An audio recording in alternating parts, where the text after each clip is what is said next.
আচ্ছা মা, আমাকে একটা কথা বলো। এই যে পিসি এলো, এসে গান্ডে বিন্ডে গিললো, তারপর তোমাকে উল্টো পাল্টা বলে চলে গেল, তুমি কেন কিছু বললে না? সারাটা জীবন কি এইভাবেই সহ্য করবে? কেউ কিছু বললে যে তাকে উল্টে দুটো কথা বলতে হয়, সেটা কবে শিখবে তুমি? এর পরের বার থেকে যদি ও তোমাকে একটা খারাপ কথা বলে, তাহলে কিন্তু আমি ওকে ছেড়ে কথা বলবো না, তোমাকে বলে দিলাম আমি। পরে আমাকে বলতে আসবে না যে বাবু চুপ কর। কে ফোন করেছে তোমাকে? তোমার মুখটা তো অফ। পিসি না? কি বললো এবার? আমাদের ফ্যামিলিতে কি হচ্ছে কি না হচ্ছে সেটা ওর এত জানার কি শখ?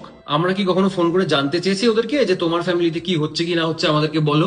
আমি কোথায় চাকরি করব, কোন মেয়ের সাথে আমাকে রাস্তায় দেখেছে, পাড়াতে নাকি আমাদের ফ্যামিলির নাম খারাপ, এগুলো বলার ওকে? ও এখানে থাকে, এরপর একবার ফোন করলে ফোনটা আমাকে দেবে, আমি কথা বলবো। ও আমি একটু বাইরে বেরোচ্ছি, কিছু আনতে হবে। পিসি ফোন করেছিল? কেন? টাকা চাইছে?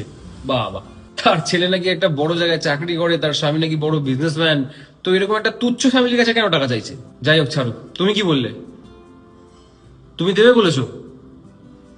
বিকেলে আসতে বলেছো? মা তুমি কবে শুধরাবে মা? যেই লোকটা তোমার সামনে নিন্দা করে, যেই লোকটা তোমার পেছনে নিন্দা করে, সেই লোকটাকে তুমি টাকা দিয়ে হেল্প করবে? এইরকম পৃথিবীতে এত ভালো হয়ে থাকতে নেই মা, একটু শুধরাও। দূর, বাদ দাও তো, তুমি বুঝবে না, গেলাম আমি।